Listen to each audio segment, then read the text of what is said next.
Este documental llamado Chomsky y Mujica es un esfuerzo que ha realizado Saúl Alvidrez a lo largo de los años y por supuesto que nos conecta con el pensar y el sentir de dos grandes en nuestra historia. José Mujica, expresidente de Uruguay y también un gran pensador, y por otro lado Noam Chomsky, que entre varias investigaciones ha hablado sobre el tema de los ejes de la globalización. ¿Cómo es que surge este gran proyecto? Vamos a conocerlo. Y pues para mí es casi inevitable cuando hablo de este proyecto no plantear el de dónde viene, porque no es simplemente un proyecto, se me ocurrió que esto es una buena idea y luego hice todo lo necesario, que fue un rollo muy complejo para lograr hacerlo, y de hecho tan complejo que todavía no acabamos, ¿no? Tenemos planeado terminar el documental y que se estrene a principios del próximo año, pero en efecto el génesis del documental es 132. De hecho, siéndote muy honesto, 132 desde el 2012 ha definido mi vida por completo hasta la fecha.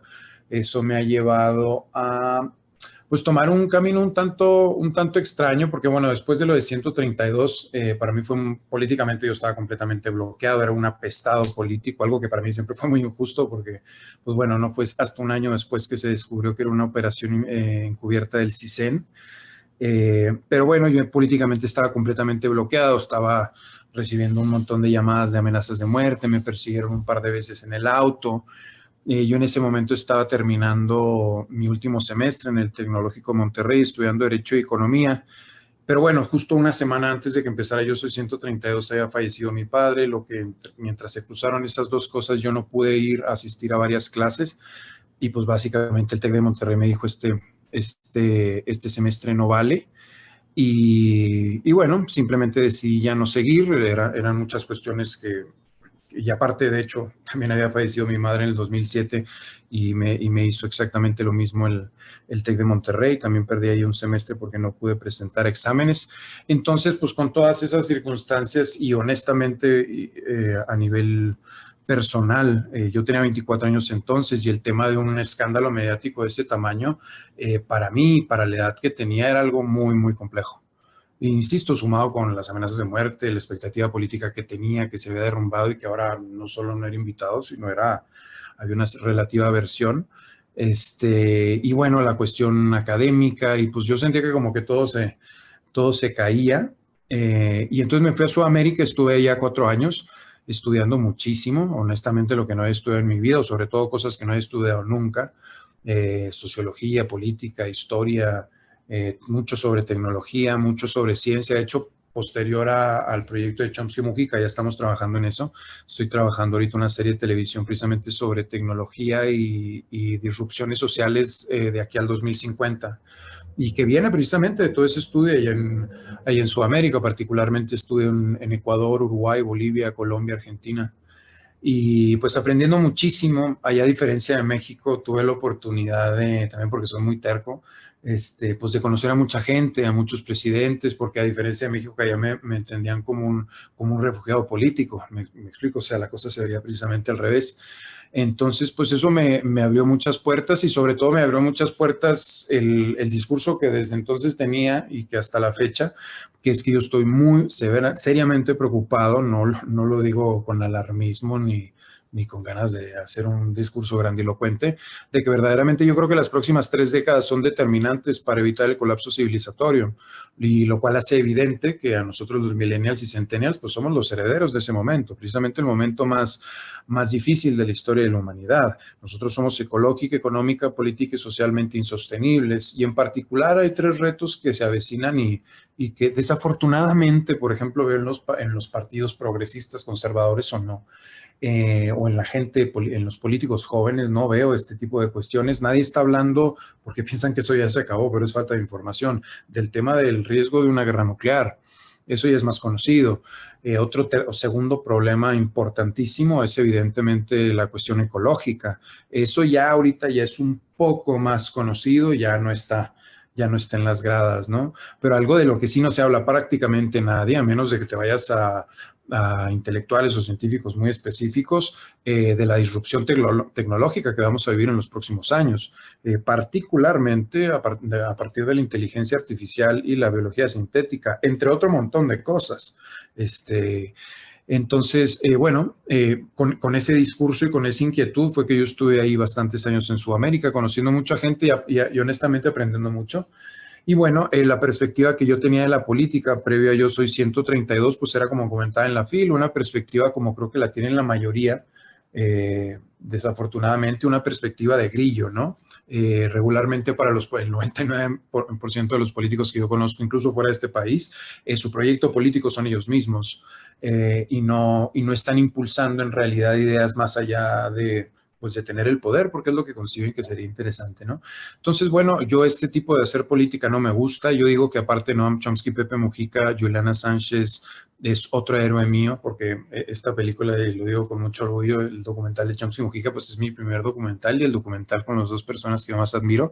Pero creo que Juliana Sánchez es una gran muestra, sobre todo para nosotros los jóvenes, de lo que es el revolucionario del siglo XXI. Yo algo que aprendí o que descubrí es que el revolucionario del siglo XXI ya no es quien tome el poder para repartirlo, sino quien reparte el poder sin tomarlo.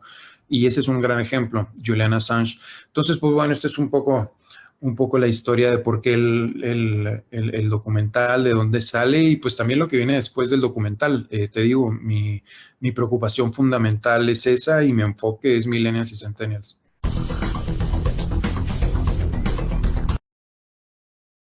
Ya nos había platicado Saúl Alvidrez en la primera parte de esta entrevista, pues a todas las vicisitudes a las cuales se había enfrentado derivado de esta práctica en el movimiento Yo Soy 132 y que de alguna manera marcaron también esta historia que hoy nos está presentando. La pregunta es la siguiente: ¿cómo cambia su mirada desde el exilio? Vamos a conocer más de todo esto que vivió a raíz de su salida de México. Voy a explicar de una manera que va a sonar medio simplona, pero la realidad es que esos fueron los silogismos que me traen acá. Cuando yo salgo de México, yo, tal vez equivocadamente, porque para mí fue un trauma muy duro lo de 132, yo me dije a mí mismo que yo no regresaría en tanto no hiciera algo más grande o lograra revertirlo de Yo Soy 132. Cosa que después fui madurando porque yo me di cuenta que yo no tenía que reivindicarme con nadie y vaya, que yo no le debía nada a nadie, ¿no? Pero entonces durante ese proceso que fui madurando, yo seguía con la intención aún así de hacer algo más grande que Yo Soy 132, no en una suerte de comparación o una suerte de revancha, sino en una suerte de seguir adelante, porque para mí, mira, yo desde muy joven, yo siempre he sentido, y en ese sentido tal vez por eso me han visto siempre medio rarito en cuestiones políticas, porque honestamente yo no nací en un ámbito de izquierda. Pero desde siempre yo he pensado que yo tengo algo importante que hacer y 132, dentro de otras cuestiones, pero fundamentalmente esa no es poca cosa. Creo yo que es el movimiento estudiantil más importante en México, probablemente desde 1968. Me tocó ser el primer miembro, me tocó ponerle el nombre, me tocó invitar a las primeras escuelas a reunirse, me tocó después abrirlo a las escuelas públicas, me tocó plantearle a los del Ibero, la NAUC y el ITAM, yo representando al TEC, que había que llamarse Yo Soy 132, que había que correr por dos vías, la democratización de los medios de información y en contra de Enrique Peña Nieto, en fin. Bueno, el hecho de que sucediera eso para mí fue una confirmación interna de que cosas increíbles pasan si tú estás actuando con el corazón, ¿no? Y increíbles me refiero de ese tamaño. Para mí Yo Soy 132 no solo fue un hito en mi vida, sino un hecho histórico en México. Y bueno, posterior a eso, te digo, yo salí de México con ese trauma, con ese costal atrás de espalda, pero conforme estuve allá me tocó pasar muchas cosas, algunas cosas complejas, y entonces empecé a madurar y empecé a decir, bueno, ¿qué es más grande que Yo Soy 132? Que su mensaje, que su estructura, que su intención y sus peticiones. Entonces, literalmente, por eso te decía que te iba a decir un silogismo medio simplón, me puse a pensar, bueno, a ver, ¿cuál es el problema más importante del mundo? Evidentemente no es uno solo, ¿no? Pero me puse a investigar, por eso me fui a sociología, historia, tecnología, en fin. Y mi conclusión fue que fundamentalmente nosotros tenemos un problema de administración del poder. ¿Y qué es el poder? El poder es quien toma las decisiones, no es quien tiene más dinero o quien está sentado en X lugar, es quien toma las decisiones. Y aquí el punto es que nosotros vivimos en una sociedad, en una civilización que es completamente insostenible porque las decisiones más importantes sobre el rumbo que toma la humanidad se toman en círculos minúsculos. Y eso implica que esas decisiones solo van cargadas con los intereses de esos minúsculos círculos. cálculos. ¿Me explico? Entonces, es por eso que cuestiones tan obvias como que ya no tenemos aire puro ni agua limpia se quedan de lado, porque eso no son parte de los intereses de esas élites minúsculas. Entonces, para mí el problema es que tenemos que traspasar poder de decisión a la gente, y estudiando mucho, particularmente caí con Noam Chomsky, con Pepe Mujica, y entendí que llamarle democracia a decidir cada 4 o 6 años quién decide todo lo demás es completamente absurdo. De hecho, o sea, si le dices esto planteado frente a la Grecia clásica, es una vil tontería. ¿Me explico? Entonces, a partir de eso, creo mi silogismo fue, ok, ya entendí. ¿Cuál es el problema? Es un problema de administración del poder. La solución tiene que ser traspasar poder de decisión a la gente. Y es ahí donde yo entiendo que yo por eso te decía, ya no concibo tanto los liderazgos desde un ejercicio político. Yo creo que a partir de lo que acabo de decir, creo que el revolucionario del siglo XXI ya no es quien toma el poder para repartirlo, como un presidente, por ejemplo.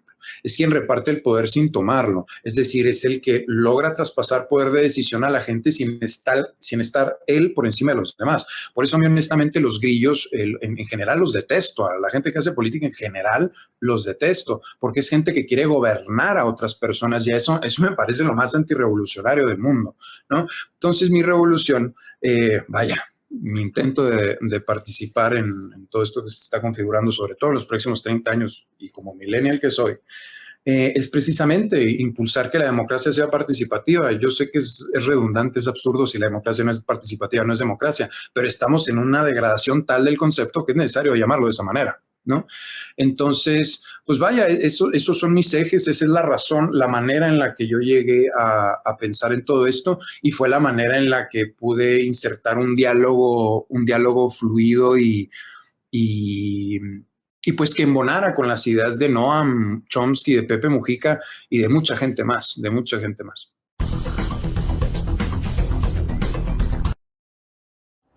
Esta experiencia de documental se origina después de una semana juntos que pasaron Noam Chomsky, este gran lingüista, y José Mujica, expresidente de Uruguay, en aquel 2017, en donde hablaron de territorios desde la geopolítica hasta temas del amor. Todo esto fue documentado por Saúl Alvidrez, y la siguiente pregunta es esta. Además de conocer todo este territorio del imaginario, de las ideas que por supuesto están impresas en los libros o inclusive en las teorías que cada uno ha generado desde su posición, ¿qué más hay de conocimiento profundo sobre ellos? Vamos a conocerlo. Déjame hacerte el comentario. Hace rato que no me entrevistaba a alguien que fuera tan evidente que lee tanto, lo cual me da mucho gusto, se vuelve mucho más interesante. Y sí, definitivamente cuando tienes tú la oportunidad de interactuar con alguien más allá de lo que es la mera entrevista o evidentemente tú te imaginarás, yo antes de conocerlos me había echado todos los libros, bueno, no todos los libros porque Noam tiene más de 100, estaría diciendo una mentira, pero muchísimos libros, todo lo que encontré en YouTube me lo eché, que es muchísimo más. Es decir, yo sentía que yo ya conocía a los personajes, ¿no? Y antes de que se reunieran ambos, yo ya había estado con ellos, ya había platicado por horas.